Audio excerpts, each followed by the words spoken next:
اب ہم 14ویں باب میں پڑھتے ہیں. پھر میں نے نگاہ کی تو کیا دیکھتا ہوں کہ وہ برہ سیون کے پہاڑ پر کھڑا ہے اور اس کے ساتھ 1,44,000 شخص ہیں جن کے ماتھے پر اس کا اور اس کے باپ کا نام لکھا ہوا ہے.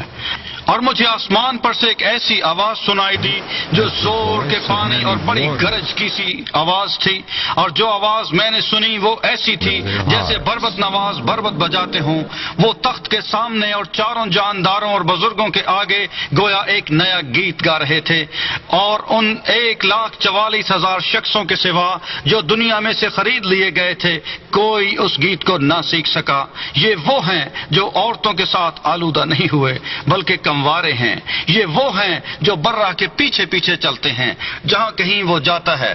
یہ خدا اور برہ کے لیے پہلے پھل ہونے کے واسطے آدمیوں میں سے خرید لیے گئے ہیں اور ان کے منہ سے کبھی جھوٹ نہ نکلا تھا. وہ بے عیب ہیں. پھر میں نے ایک اور فرشتہ کو آسمان کے بیچ میں اڑتے ہوئے دیکھا جس کے پاس زمین کے رہنے والوں کی ہر قوم اور قبیلہ اور اہل زبان اور امت کے سنانے کے لیے ابدی خوشخبری تھی.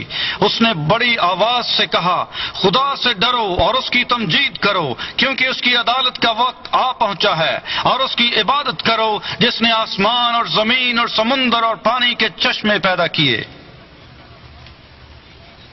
پھر اس کے بعد ایک اور دوسرا فرشتہ یہ کہتا ہوا آیا کہ گر پڑا وہ بڑا شہر بابل گر پڑا جس نے اپنی حرام کاری کی غضبناک میں تمام قوموں کو پلائی ہے.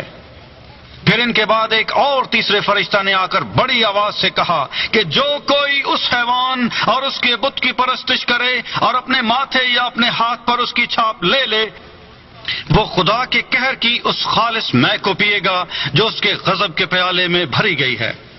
اور پاک فرشتوں کے سامنے اور برہ کے سامنے آگ اور گندھک کے عذاب میں مبتلا ہوگا اور ان کے عذاب کا دھواں عبدالآباد اٹھتا رہے گا. اور جو اس حیوان اور اس کے بت کی پرستش کرتے ہیں اور جو اس کے نام کی چھاپ لیتے ہیں ان کو رات دن چین نہ ملے گا.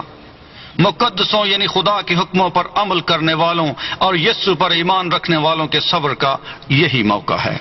پھر میں نے آسمان میں سے یہ آواز سنی کہ لکھ مبارک ہیں وہ مردے جو اب سے خداوند میں مرتے ہیں.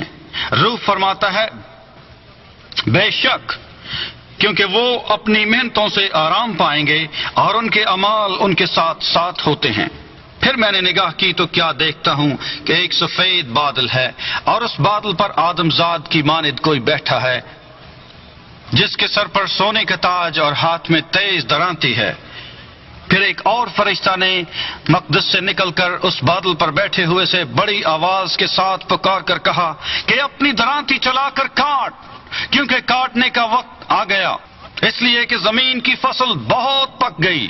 بس جو بادل پر بیٹھا تھا اس نے اپنی درانتی زمین پر ڈال دی اور زمین کی فصل کٹ گئی. پھر ایک اور فرشتہ اس مقدس میں سے نکلا جو آسمان پر ہے اس کے پاس بھی تیز درانتی تھی.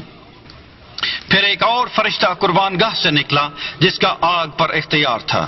اس نے تیز درانتی والے سے بڑی آواز سے کہا کہ اپنی تیز درانتی چلا کر زمین کے انگور کے درخت کے گچھے کاٹ لے کیونکہ اس کے انگور بالکل پک گئے ہیں.